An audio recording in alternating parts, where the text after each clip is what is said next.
Yeah, I'll react to that, sure. Interesting. I've commented on this before. I have a map here. Okay. Thank you, Wild Man, right? Yep. For the recommendation. Blah, blah. So, I thought about this before. Like, why would a country want to join NATO? Well, if you're Austria or Switzerland, what do I know, guys? I'm just saying what I think here. You're surrounded by NATO airspace and NATO land. So in order for you to be really attacked or harmed, they're going to have to go through NATO to get you anyway. So I understand, why join if you don't have to there. But for Ireland, although I don't think it's likely, you are more exposed just because you're not surrounded. You're an island nation. So yeah, I'm curious here. The original link, all the good stuff, top of the description. Let's go. Discord, all that stuff, the links. Preemptive like. Let's go. It's one of the last militarily neutral countries in Europe, an island version of Switzerland perched on the edges of the Atlantic, far from any hostile neighbors. For its entire time as an independent state, Ireland has remained outside of the network of military alliances stretching from Europe to North America. It's not a member of NATO, nor did it fight with the Allies in World War II. And while Irish troops have been sent on deployments, the country maintains a triple lock, requiring assent from the government, the Dáil, and the UN to send more than 12 soldiers abroad. According to a public polling, it's a system most Irish are proud of, an assent that allows Dublin to punch above its weight in diplomatic circles. Yet all that could soon change. As you watch this, a consultative forum is being held across Ireland, one in which the question of neutrality is being weighed carefully. One which might, possibly, even nudge the Emerald Isle toward NATO. In today's episode, we're examining the modern challenges and issues facing Ireland's security establishment and asking whether joining NATO could really be the answer.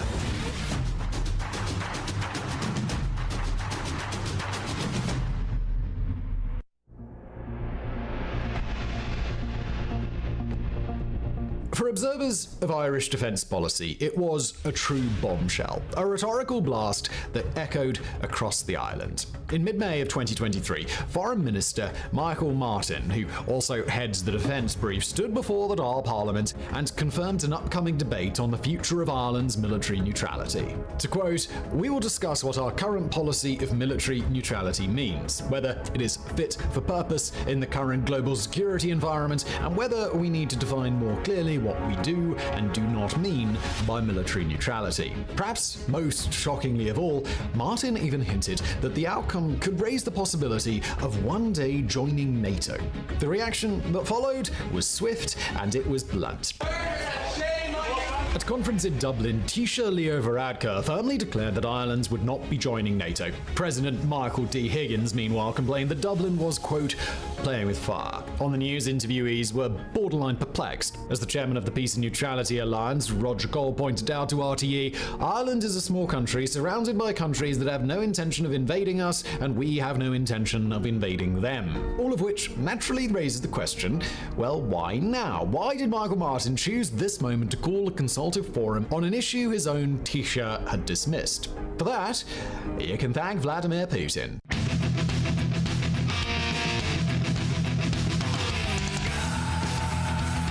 Like most of Europe, Ireland was shocked by the Kremlin's full-blown invasion of Ukraine, an invasion that convinced other non-aligned countries like Finland and Sweden to seek NATO protection. But while Helsinki and Stockholm both applied to join the alliance within 2 months of war breaking out, Ireland has yet to do so. So far from Russia, Dublin is seen as an unlikely target for Putin's aggression, although the nation has taken in Ukrainian refugees and joined EU sanctions against Moscow. Further sanctions, comprehensive and severe sanctions on Russia. It's also trying to maintain its military neutrality. But that doesn't mean the Ukraine war hasn't dragged the issue of defense into the public conversation. Polls in the 16 months since fighting began have shown a swing towards NATO. Never enough to reach a majority, but a larger minority than has ever been seen before. Before the invasion, support for joining NATO was kicking at around a third of voters. In the immediate aftermath, this spiked to 48%, a number repeated in polls in both May and August of 2022. Now, these numbers are soft and seem to depend on how you ask the question. For example, the the Irish Times recently ran a headline on Twitter claiming 56% of people surveyed think Ireland should join NATO. An impressive figure until you realise that the same survey also reported that 61% of voters wanted Ireland to maintain its current model of military neutrality, something that would obviously be impossible to do in NATO. Nonetheless, the invasion kicked off enough of a debate that Martin felt comfortable calling the Consultative Forum. Running from June the 22nd to June the 29th of this year, the forum features 1,000 citizens along with academics and military personnel, as well as guest speakers from neutral countries like Switzerland and formerly neutral countries like Finland. To be clear, this is a different beast from the citizens' assemblies that Ireland has previously called for discussing social issues like abortion, a fact that has brought a whole pile of criticism down on Martin's head, as have the invited speakers. T.D. McBarry called the list a pro-NATO jamboree. T.D. Richard Boyd went even further, accusing the government of trying to drag Ireland into NATO by stealth. Clearly, this is an issue that elicits a lot of strong feelings in Irish society. Feelings that I, as an outsider, am not really in a position to judge. Yet, in a way, the NATO question is really only a fraction of what the forum will be discussing. Like you said, it's not my position. It's Ireland's. I mean, it's not obviously. That goes without saying. You know, Ireland is going to make the decision for themselves, but maybe not just the fact that Russia invaded Ukraine was caused to be, you know, maybe we should join NATO, but maybe more so that you can clearly see now how NATO will protect a non-NATO country, which is you are going to fight this on your own in terms of men. We'll give you weapons and everything, of course, but if you look at Ukraine, if Russia does meddle with you, if they want to, you're going to be alone in terms of manpower, you know? And I'd imagine Ireland doesn't have a big navy itself, and I think you have to think about that. That would worry me if I was in Ireland, just seeing how you are on your own in terms of manpower if you get into a conflict with Russia while being outside of NATO. So that's what I kind of think about. Below the alarmist headlines lurks a far more difficult issue, one Irish military experts have quietly acknowledged for some time. The issue of how to ensure Ireland has the capacity to defend herself in an increasingly hostile world. Whatever answer the Consultative Forum returns with could have implications for Dublin's place in the world for decades to come.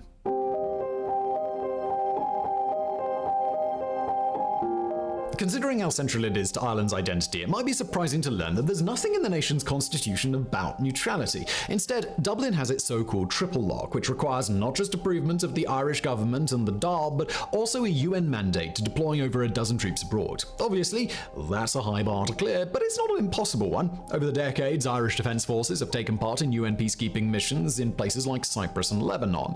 So, if the concept of Irish neutrality isn't constitutionally enshrined, you might be wondering, well, where does it come from?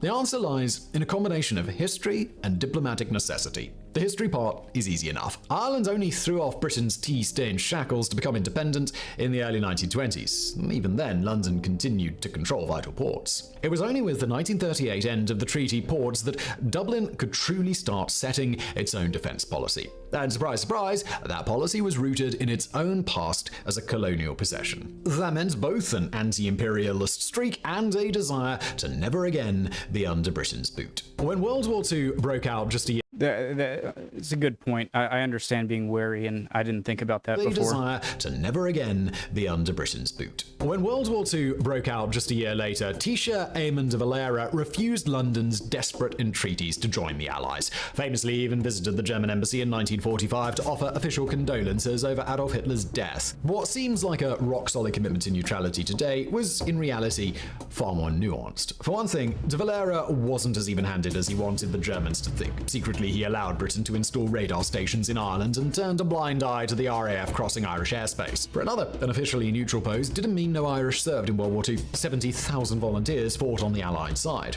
Still, truly neutral or not, Dublin's stance in World War II set the pattern for the next 8 decades. When NATO first formed in the early Cold War, there was talk of Ireland joining, but rather than join a club that included its old imperial overlord, Dublin elected for non-aligned status. By the 1950s, the policy was paying dividends. Writing in the journal.ie, retired Irish Army officer Tom Clonan has talked about how military neutrality gave Ireland an opening in international relations that wouldn't have existed otherwise. To quote him, "Despite our small size, Ireland has functioned as a diplomatic superpower in the cause of peace, precisely because of our militarily neutral status." End quote. It's a status that's visible today just by looking at the structure of the Irish defence establishment. As War on the Rocks put it in a 2023 article, Ireland doesn't have a national security strategy, a functioning national security council, or a national security agency. The same applies to defence. Put simply, the security and defence architecture widely used in the European Union and transatlantic space does not exist in Ireland. End quote. Even among Europe's non-aligned states, this is highly unusual. As we covered in our video on their joining NATO, both Finland and Sweden have long maintained robust militaries. Switzerland famously has a nationwide armed militia on standby. Yet this doesn't mean that Ireland stands completely outside Euro-Atlantic defence structures. Back in 1999, the Emerald Isle joined NATO's Partnership for Peace plan. As a member of the EU, it's also committed to a mutual defence treaty with the rest of the bloc, although not one that would override the triple lock. More significantly, Dublin has recently begun to get deeply involved in the EU's PESCO initiative. A way to build interoperability among European armies, PESCO is somewhere between a grand swap shop for ideas, a training program, and an actual military partnership. While the main focus is to make sure everyone in Europe is using the same kit and studying the same techniques, joining also requires a government to make 20 commitments on things like R&D and defense spending. According to RTE, before the Ukraine war, Ireland was involved in only 2 PESCO projects, one as a participant and one as an observer. Today, though, that number stands at 23, nearly a third of all PESCO initiatives. All things considered, then, Ireland already seems to be converging with Western allies. Certainly far more than it was 30 or even 5 years ago, but maybe not close enough for those allies to take comfort. Because, as we're about to see, there's another reason Ireland joining NATO is becoming an increasingly hot topic, one driven. Before we hear that, I'm going to go back 5 seconds so I don't miss anything. It's a good point about that I didn't think about going into it. Being wary of joining an alliance with Great Britain when you just sort of recently, past 100 years, shaken off their influence. And I'd imagine if, even if there was a threatening power to the U.S., within 50, 75 years after gaining independence from the UK, I'm sure you would have those, like we just got rid of them. We just got out of their influence. We're doing things ourselves now. And so we don't want to risk losing that for the extremely small risk of a hostile power like Russia or China interfering in a, Atlantic island very, very close to Europe. So I get that. To see, there's another reason Ireland joining NATO is becoming an increasingly hot topic, one driven less by considerations in Dublin and more by anxieties in Washington and Brussels. The fear that when it comes to European defence, Ireland may be the weakest link of all.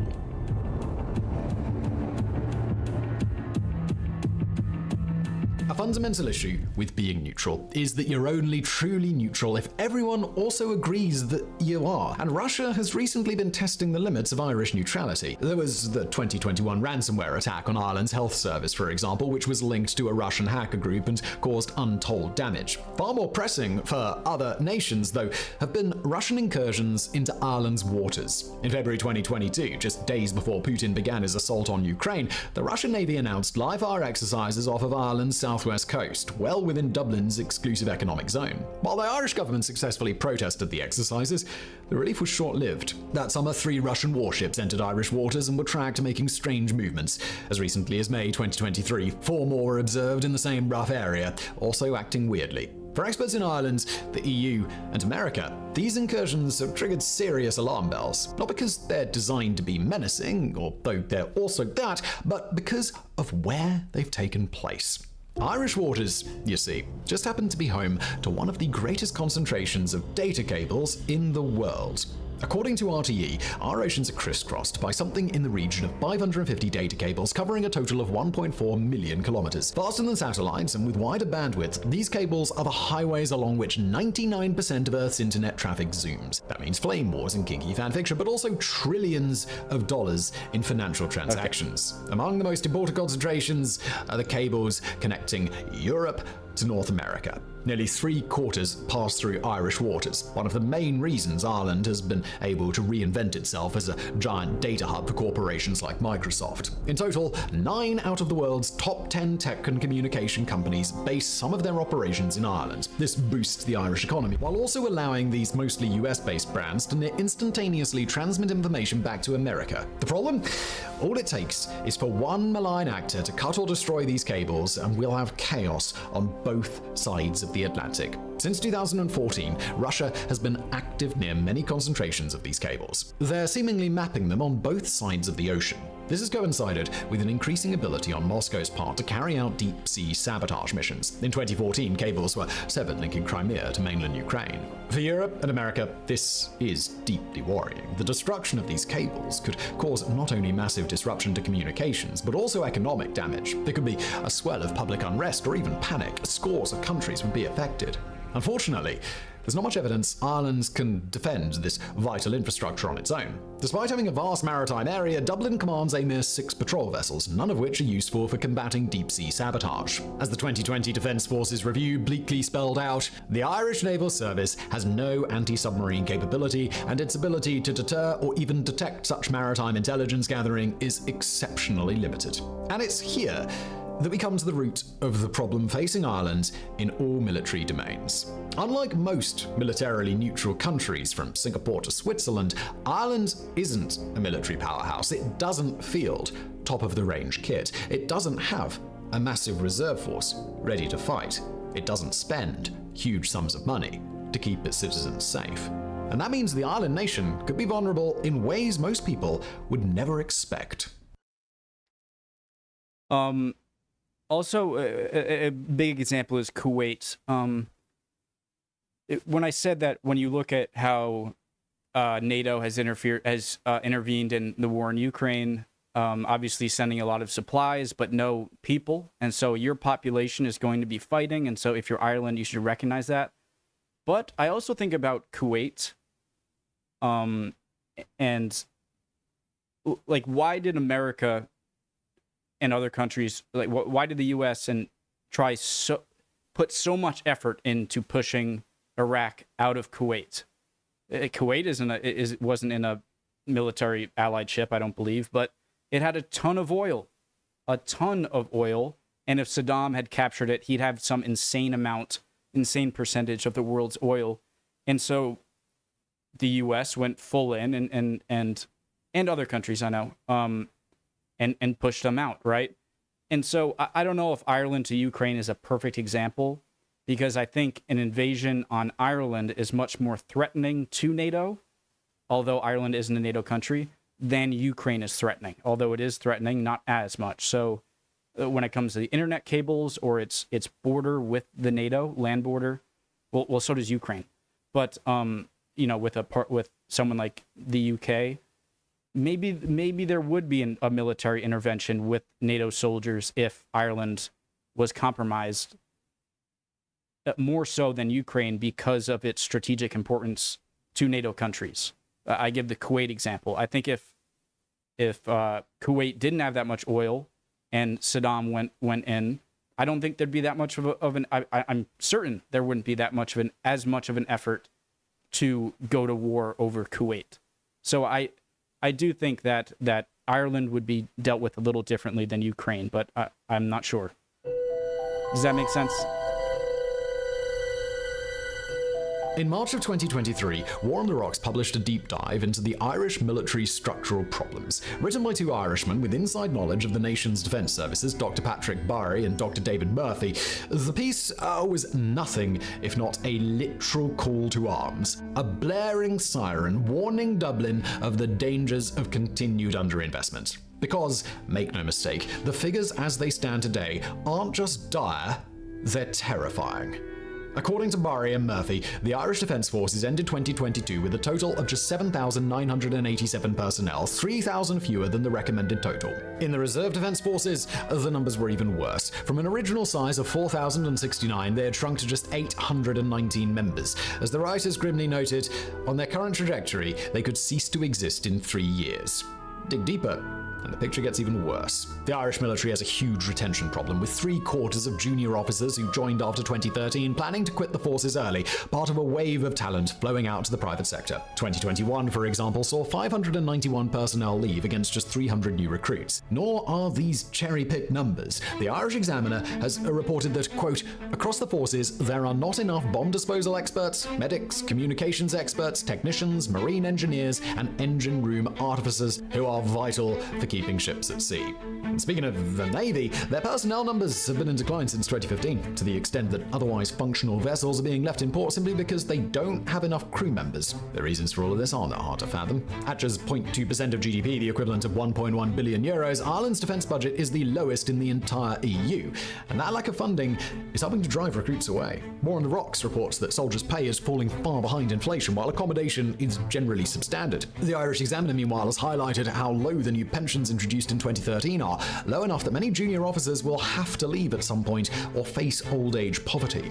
The result has been staffing shortages across all domains, expertise lost to the private sector, giant holes appearing in the nation's security.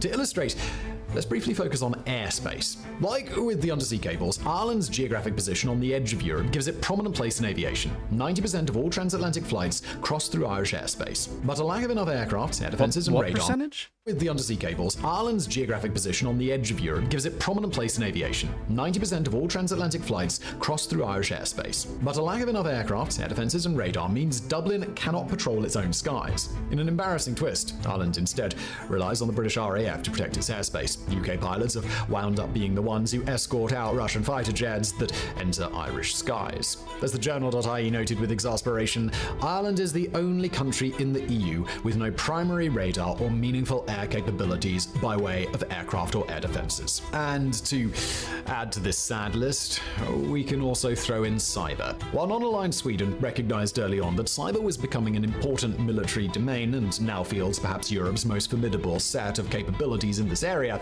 Ireland has neglected cyber as badly as everything else. The result's a country that stores over 30% of the EU's data while also being unusually vulnerable to cyber attacks. Now we could go on, but we'll leave it to Patrick Burry and David Murphy to sum up the current state of Irish defence with a quote. Ireland now only has rudimentary land, air and naval forces, which lack the personnel and key equipment to fulfil any national defence scenario.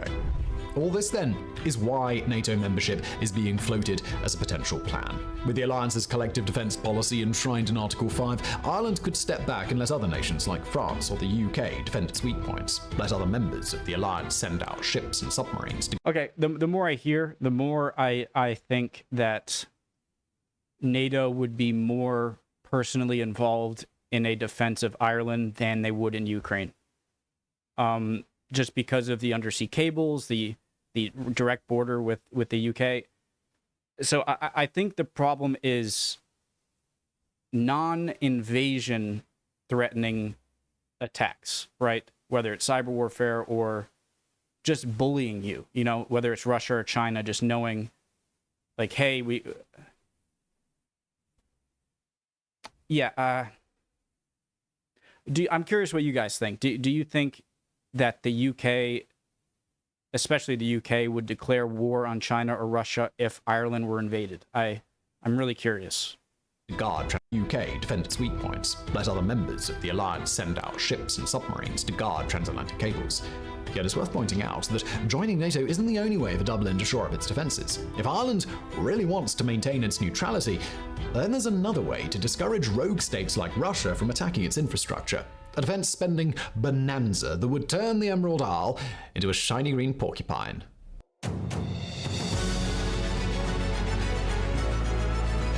For any Irish viewers who enjoy a bit of masochism, there can be few better ways to get your kicks than reading the 2022 Independent Commission on the Defence Forces report. It's from this document that knowledge of many of the problems outlined earlier comes. So bad were its conclusions that the then Foreign Minister, Simon Carvany, declared it showed the Defence Forces, quote, cannot protect Ireland from potential attack. But while it was certainly self-flagellating, the report wasn't all pain and no gain. In the conclusion, the authors outlined 3 possible new tiers of defense funding, tiers it termed levels of ambition. The first level was basically the equivalent of trying to plug a hole in a leaky boat before everybody drowns, an injection of cash that would stop the downward slide. The second level was a bit more ambitious, involving new capabilities in radar, cyber, and airlift, plus upgraded naval capacity, the equivalent of towing the leaky boat back to port for a total refit. The third level, meanwhile, was like ditching the broken boat altogether and buying a mega yacht. This level envisioned an Ireland with full spectrum defense capabilities, a neutral country so highly armed that no one would ever dare fuck with its neutrality again. Jeez. Now, each came with obvious trade-offs and benefits. Level 1, for example, would be as cheap as a crate of Pabst Blue Ribbon, but also offer Dublin about the same level of protection. Level 3, by contrast, would leave Ireland Sorry, I'm more just than so taken aback that he just said the F word. I've never seen... I was like, sorry. With obvious trade-offs and benefits. Dare fuck good. with its neutrality Jesus. again. Now, each came with obvious trade-offs and benefits. Level 1, for example, would be as cheap as a crate of Pabst Blue Ribbon, but also offer Dublin about the same level of protection. Level 3, by contrast, would leave Ireland more than capable of defending its own waters, but would require the defence budget to be tripled to slightly over €3 billion a year. All of which may be why the Irish government went for the Goldilocks option, neither too cheap nor too expensive. Chosen in the summer of 2022, Level of Ambition 2 envisages increasing defence spending to €1.5 billion a year by 2028, the biggest boost in Irish history. According to the BBC, this will lead to 2,000 new recruits in defence roles, as well as the installation of military-grade radar. More importantly, from the perspective of Europe and America, it will lead to a big upgrade in naval capability. Right now, the Irish Naval Service operates 4 P-60 class ships plus 2 inshore patrol vessels recently purchased from New Zealand. An additional P-50 ship is being refitted, while another is held in reserve. Level of Ambition 2 spending should boost this to a bare minimum of 9 ships outfitted with modern capabilities such as, to quote, enhanced air, surface, and subsurface search capabilities supported by appropriate modern technology, including ISR, intelligence, surveillance, and reconnaissance, and unmanned shipborne RPAS, remotely piloted aircraft system, providing tactical airborne capabilities. If this is achieved, the Naval Service will be capable of monitoring undersea cables without help from allies. Already, all 4 P-60 vessels are being retrofitted with multi-beam echo sounders to facilitate this. Nor will it be just on the seas that Irish defence abilities increase. It'll be in the skies above them too. RTE reports that the Air Corps Maritime Patrol Squadron currently has 2 CASA 235s to surveil the whole of Ireland's waters. The plan sees these being replaced this year with newer C-295 aircraft, which will come equipped with, and here I'm just going to go ahead and quote it again, multiple LiDAR shallow subsurface detection systems combining airborne topography, bathymetry surveying, and high-resolution imaging. At the same time, the government has recommended much deeper cooperation with EU-led PESCO projects, especially those revolving around maritime surveillance. As we speak, Dublin is already involved in 3 such initiatives. There's also talk about engaging with a proposed new NATO branch known as the Critical Undersea Infrastructure Coordination Cell, a way to hopefully gain much-needed NATO expertise around deep-sea defence without compromising Irish neutrality. In short, things are moving. The Irish defence establishment is transforming, hoping to meet the challenges. Sorry, that's an interesting one. What about, I'm in the mindset of either NATO or nothing, voice crack, but could they create something that's not NATO, but still kind of protect the more weak points of Irish defence? Much needed NATO expertise around deep-sea defence without compromising Irish neutrality. In short, things are moving. The Irish defence establishment is transforming, hoping to meet the challenges of a world that seems to be slipping back into an era of great power competition. If all goes ahead, it's going to be a spectacular change. The only trouble is that not everyone is sure it's going to be enough, not against a Russia determined to commit deep-sea sabotage. And it's here that we return to the conundrum at the heart of the Consultation Forum: how to ensure Ireland has the capacity to defend herself in an increasingly hostile world. Now, obviously, I'm not Irish, it's not up to me to tell Dublin how to run its defence policy, and not only because of the attendant seismic risks that would come from Eamon de Valera spinning in his grave. But having researched this video, it's clear that something needs to be done, that carrying on as before would be a great disservice to not just Ireland's American and European allies, but to the Irish people themselves, whether that something comes in the form of NATO membership or a defence spending boost beyond even level 2 of ambition, is something the Consultation Forum will have to decide. Whatever their recommendations, though, this much is clear.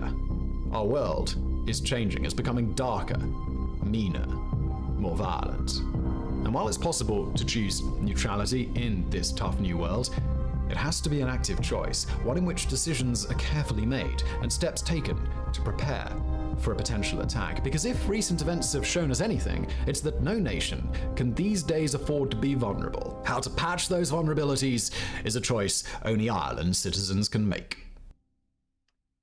Really cool video. Also, I want to check out this one. Also recommended on the Discord. Thank you for that. Again, I agree with him. He's restated it a few times that, you know, this is Ireland's choice, but Ireland, I guess, you know, they seem to be well aware of the downsides of joining NATO and the possible downsides of not joining it. But as far as the undersea cables go and cyber warfare, hasn't Russia and China already been using cyber warfare? And I'm sure the other way around, you know, US and NATO. Don't countries already do that?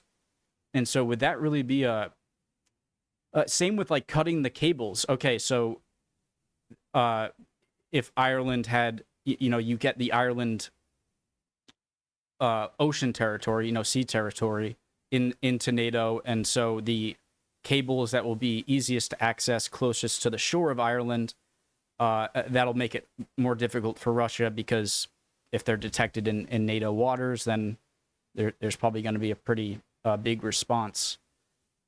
But as far as the cyber warfare or cutting the cables outside of NATO waters, I feel like that wouldn't really be a war scenario. And those things like cyber warfare and cutting the cables seem like things that NATO and Russia would do to each other even outside of wartime. Like the pipeline, did we find out who sabotaged that? And was that like the US or something? I don't know. I don't want to be putting false info out here. I am not sure. But yeah, and overall, I think Ireland needs to be worried more about being a bit bullied by Russia or China, who might look at Ireland as a weak point and to like piss off NATO, be like, well, this isn't part of NATO, and just, you know, bully you. But in terms of any big land invasion of Ireland, the more I've watched this video, the more I really think it would be dealt more forcefully than Ukraine, because of the significance and threat that Russia and Ireland creates, as opposed to Russia and Ukraine, which, again, is not nothing, but I think there'd be a more forceful response. So, interesting video. I'd love to see your guys' comments. If I said anything stupid or wrong, love to see you correct me, or if you could answer any of my questions. Love to see it. Any comments in general would be awesome. And I'll see you guys next time. All right. Bye, guys.